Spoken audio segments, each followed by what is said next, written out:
जय जगन्नाथ। विधानसभा उठी नव दास हत्या प्रसंग।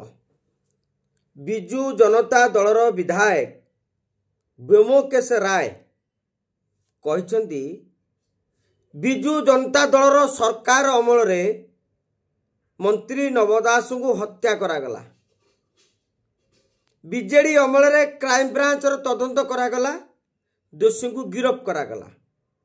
सेतेबेले भारतीय जनता पार्टी दाबी करुथिला नव दास हत्याकांडर सीबीआई तदंत करा जाऊ। मंत्री नेता कहिले तांको परिवार वर्ग लेखिकी देले तदंत हेबो। नव दासंकर पत्नी, नव दासंकर झियो और परिवार पक्षरु मुख्यमंत्री को पत्र माध्यम अवगत करागला, अनुरोध करागला जे ए मामलार सीबीआई तदंत करा जाऊ।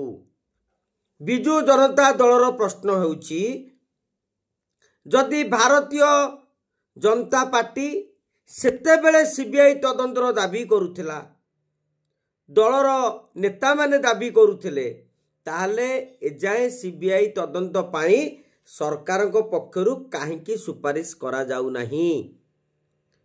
आम मानक मनरे भी समान प्रश्न।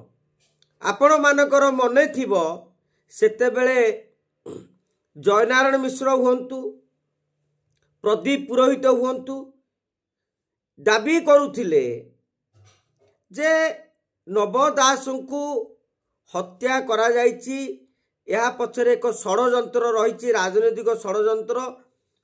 काले नवदास मुख्यमंत्री हेइ जिवे भविष्यत रे, सेति पई तांको अटकाइबाकू जाई विजु जनता दलर किछि पावरफुल लोक एभली एक षडयंत्र करिथिले। खाली सेतेबेले नुहे आज्ञा, आपण मानकर मने थिबो नुआ सरकार आसीबा परे भी जयनारायण मिश्र हुंतु, बरगड़र सांसद प्रदीप पुरोहित हुंतु, समस्त मध्य समान ढंगरे एई कथा कहिथिले।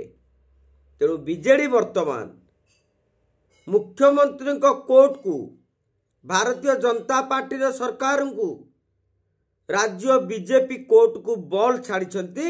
जदि सेतेबेले सीबीआई तदंत दाबी करुथिले ताहले एबे सीबीआई तदंत काहींकी करा जाऊ नहीं।